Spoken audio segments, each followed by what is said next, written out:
Ali razmišljaš o poklicu, ki je pester in dinamičen? Postani gozdar. Od tebe zahteva veliko znanja in spretnosti. Gozdar je ekolog, biolog, tehnolog in tudi ekonomist. V eni besedi, gozdar je junak. Delo gozdarja je eden najzahtevnejših fizičnih poklicev. Zahteva veliko in zato vrača toliko več. In še najbolje, pisarno ima zunaj, sredi gozda. Gozd je močan zaposlovalec. V naslednjih 5 do 10 letih se v gozdarstvu obeta več 100 zaposlitev za izobražene strokovnjake različnih stopenj in profilov.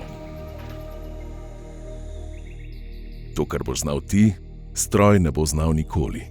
Zato postani sekač, traktorist, žičničar, arborist ali gozdarski inženir. In zagotavljaj varen in stabilen jutri. Za družino in prijatelje, za sebe, za gozd. Gozd potrebujemo vsi, zato skrbno z gozdom.